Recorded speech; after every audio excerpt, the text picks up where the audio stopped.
Okay, so you ever get that feeling like there's that one thing, that one task you should be doing, the one that would really make a difference. Yeah. But you just can't seem to get yourself to do it. Oh, absolutely. Instead you find yourself like checking emails or scrolling through social media or just doing anything but that important thing. All the time. Well, if that sounds familiar, this deep dive is for you. We're going to be taking a deep dive into this whole idea of a dopamine detox. Sounds good. Yeah.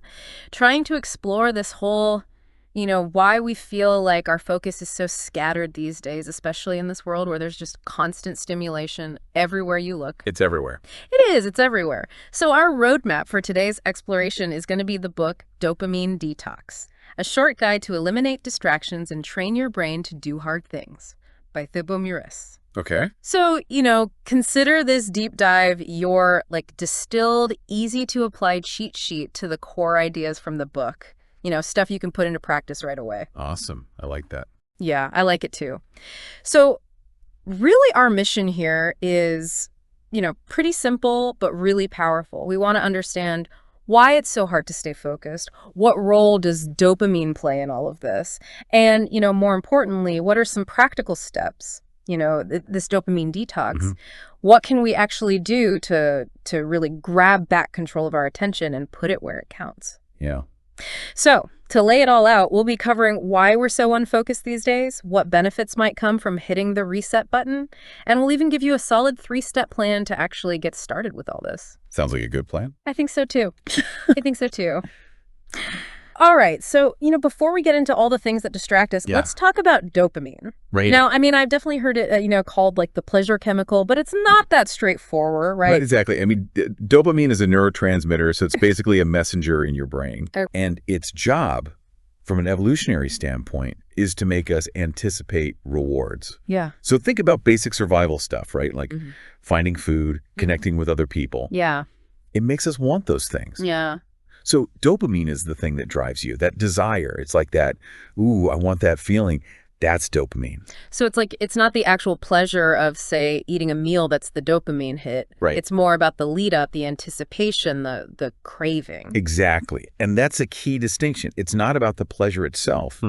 You get the surge when you expect the reward. Right. But then when you actually get it, it can be a little bit like, oh, okay. You know what I mean? Yeah. Like think about waiting for a text. You're excited. Yeah. Right. Anticipation's through the roof. But then you read it and it's like, oh. All right. It's a little bit anticlimactic. It's over so fast. Yeah. Yeah, it's true. And the book really highlights this, that dopamine, it's not about the reward itself. Right.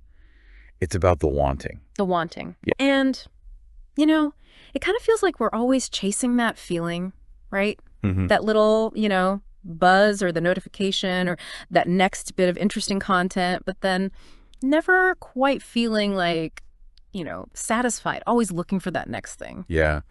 And that's a big part of the problem, like the more you chase that stimulation, Right. the more it could kind of spiral, Yeah. You get caught in this loop of wanting more and more and more, but never really finding that lasting reward. It's like a hamster wheel. Yeah. You keep running and running, but you're not actually getting anywhere. Totally. So, think about your own life. Like, what are your go-tos for those quick hits? Checking your phone, social media, food, and really ask yourself, do those things actually make you feel good? Like, truly good? Yeah. That's where we're going to start. It's a good question.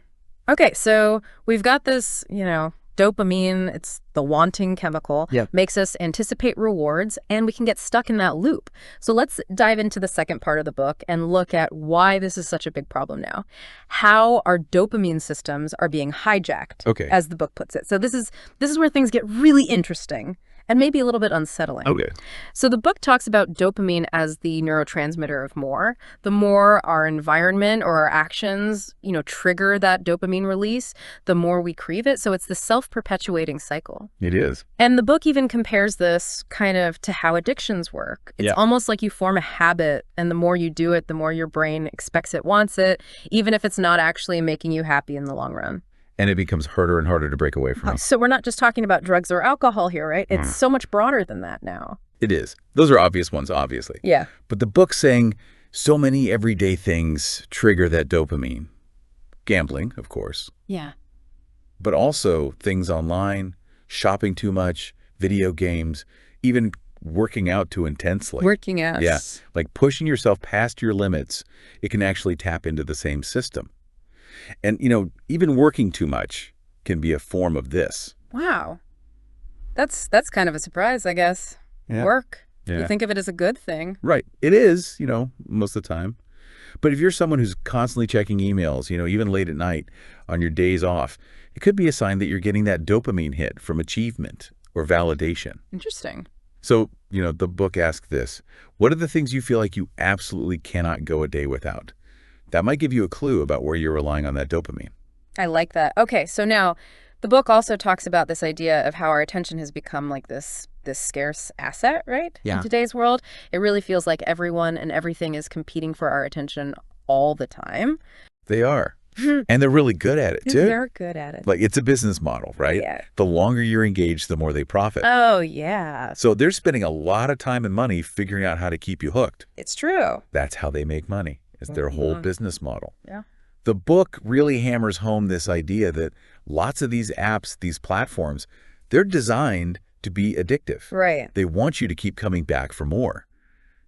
Think of the big ones: YouTube, Facebook, Instagram. The big ones. Yeah. The more time you spend on their app, that's what turns into ad revenue for them. Right. It's a whole economy built on your attention. Yeah. And they're good at it, right? They are. With all these notifications and the algorithms that are like so personalized now. Absolutely. They know what you like. Yeah. They know what you're going to click on. It's amazing. The book points specifically to notifications as a prime example. Yeah. That little red dot, you see it, and you automatically think, oh, what is that?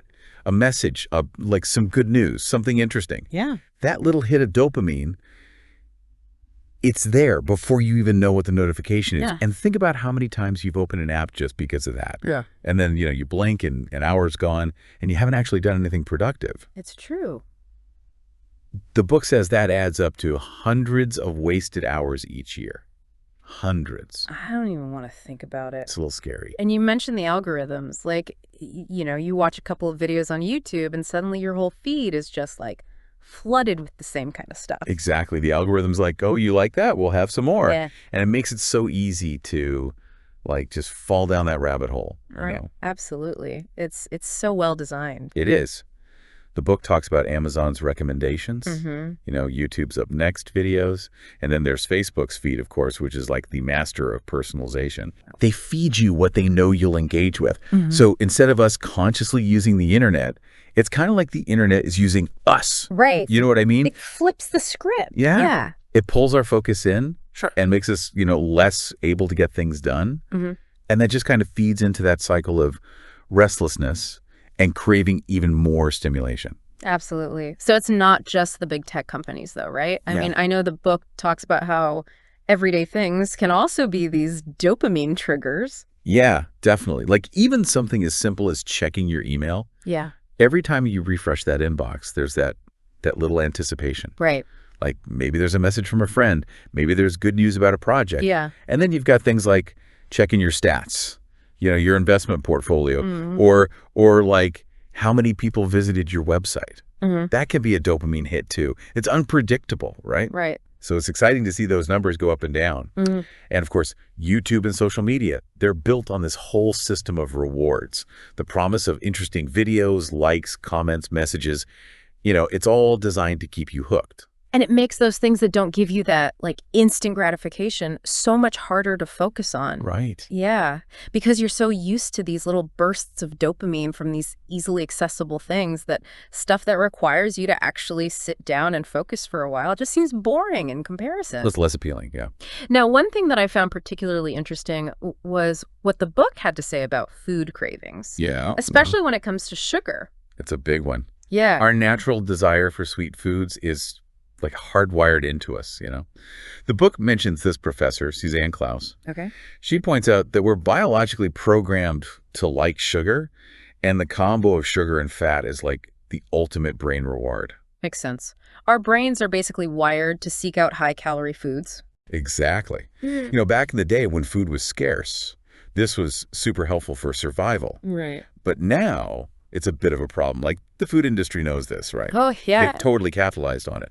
That's why they add sugar to so many processed foods. It makes them more appealing. Exactly. It's all about that dopamine rush. Yeah. It makes you want more and more and more. But the book is careful to, explain the difference in addiction here Yeah, compared to something like hard drugs. right. It's not quite the same. I Right. mean, you hear a lot about sugar being like super addictive, Yeah. but the book presents different views on it. Like Robert Lustig, he compares sugar to nicotine, Yeah. which is obviously addictive, Right. but not quite on the same level as like heroin. Okay. And then there's Dr. Ziodine. Yeah. He says that while sugar does affect the reward system in your brain, just like drugs do, it doesn't hijack them in the same way. Yeah. And then there's Tom Sanders, who says that comparing sugar to hard drugs is just an overstatement. He points out that you don't really get the same kind of withdrawal symptoms Okay. like you would with, say, heroin. So it's not as intensely addictive as some substances, Right. but we should still, be aware of how much sugar we're consuming Absolutely. and how much we're relying on that dopamine surge. Definitely. I mean, the takeaway is we love sugar and fat. Yeah. We're designed to love it, Yeah. but we should definitely limit how much we eat, especially when it comes to processed foods. Right. Okay, moving on. The book also explores how all this constant stimulation affects our ability to think about the future, the long term. Yeah. And I thought that was fascinating. Yeah, it's a crucial point. It's like when we're constantly bombarded with information, it's hard to see the bigger picture, Yeah. The book references research by Dr. Edward Banfield, who found that this long-time perspective, as he calls it, it's a major factor in success, not just financially, but in life in general. And by long-time perspective, he means being able to see how your actions today will affect you down the road, even years down the line. So the people who can really see their long-term goals are the ones who are more likely to make the right decisions today. Exactly, like eating well, saving money, all that stuff. Right. But the book's argument is that with all this stimulation we're getting from social media, the internet, you name it, Yeah. it becomes so much harder to focus on those long-term goals. We're just wired for instant gratification these days. Right. There's even this example in the book about Steve Jobs, the guy who basically invented the smartphone. He famously limited his own kids' screen time. Oh, wow. I know, right? Yeah. That says a lot. It really does. It's like he saw the potential downsides firsthand. Yeah, absolutely. And there's a quote in the book from Chamath Palihapitiya, a former Facebook exec.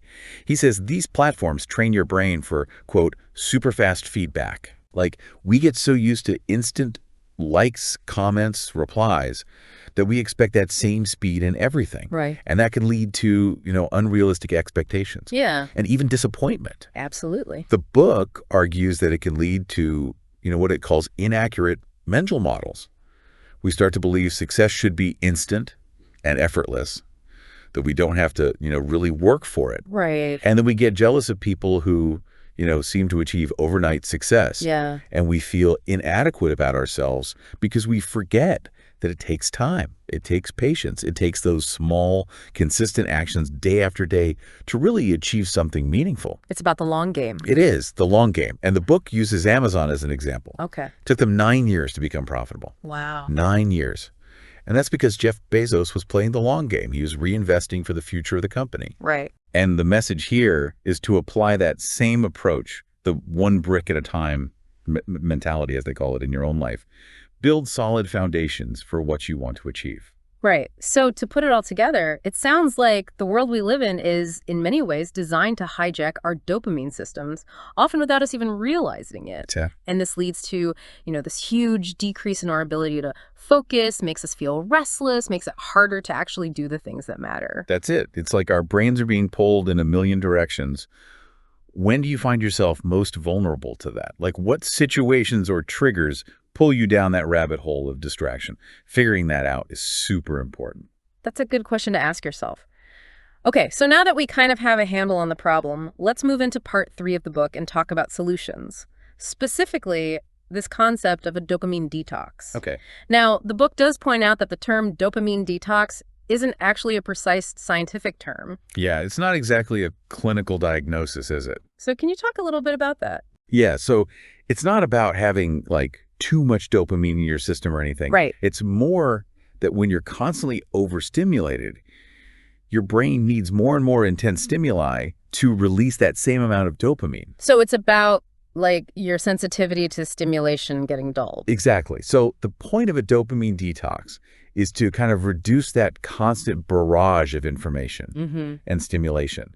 And that allows your brain to, recalibrate, reset, go back to a normal level. Right. And when that happens, you need less to feel that same level of engagement. So those everyday tasks that maybe seemed boring before start to feel more appealing. It's like resetting your taste buds. Kind of, yeah. Yeah. So the book actually outlines a few different ways we can do a dopamine detox, right? Right. Can you walk us through those? Yeah, so it talks about 3 main types: the 48-hour complete detox, a 24-hour detox, and then there's the partial detox. So let's start with the 48-hour complete dopamine detox. I mean, that sounds pretty intense. It is. It's definitely the most hardcore. Right. The idea is to basically cut yourself off from most or all external stimulation for 2 whole days.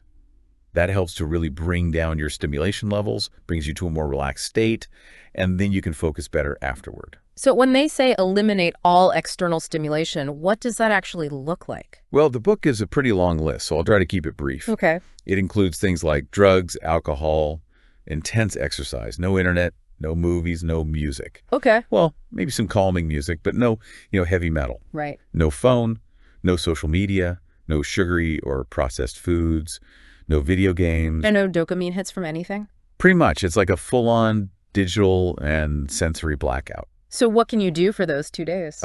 The book suggests some good alternatives. Okay. Things that don't stimulate you as much. You can go for a walk quietly, no music, or try journaling. Yeah. Get all your thoughts and feelings down on paper. You could meditate or do some relaxation exercises, practice mindfulness, just to become more present. You can read, but maybe stick to books that aren't too fast-paced or exciting. Okay. And you could do some gentle stretching. It sounds like a good time for some self-reflection. It really is. Yeah. The book even compares this to something called a Vipassana retreat. What's that? It's a 10-day silent meditation retreat. 10 days? Yeah.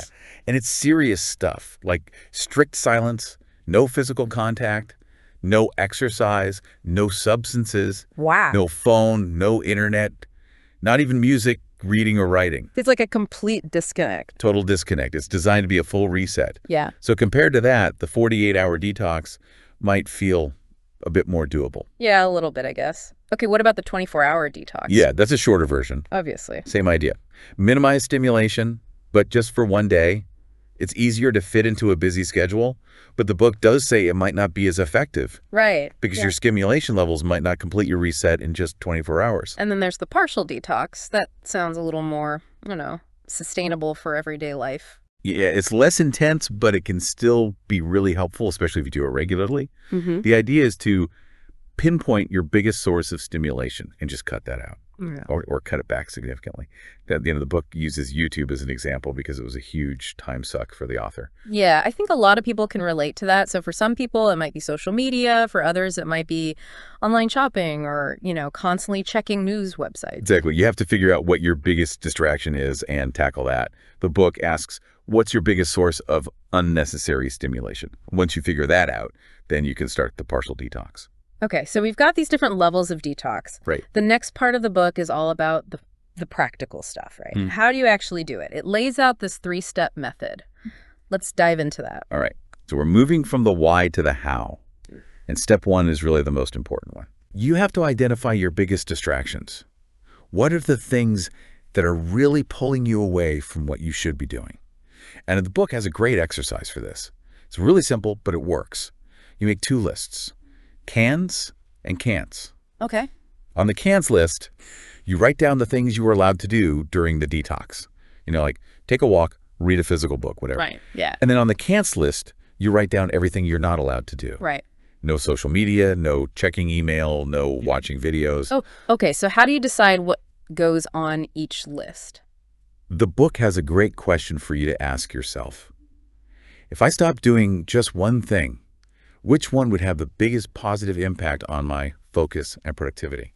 That's a good question. It is. Yeah. It makes you really think. Keep asking yourself that question. Yeah. And it'll help you figure out what your core distractions are. Yeah. And once you've got those lists, put them somewhere you'll see them all the time. Okay. On your fridge, on your computer.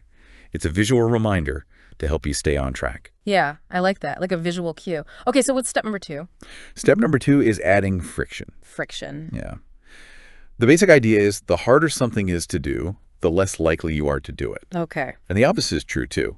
If something's easy, you're more likely to do it. Right. So you want to make those bad habits, the things you don't want to do, make them harder to do. And the good habits, the things you do want to do, make them easier. Right. You can redesign your environment to make it work for you. Right. Can you give me some examples of that? Like, how can I actually add friction? Sure. So let's say your phone is a big distraction. You can get rid of all those unnecessary notifications. Put it on airplane mode sometimes, or just turn it off completely and put it in another room. Okay. Out of sight, out of mind, right?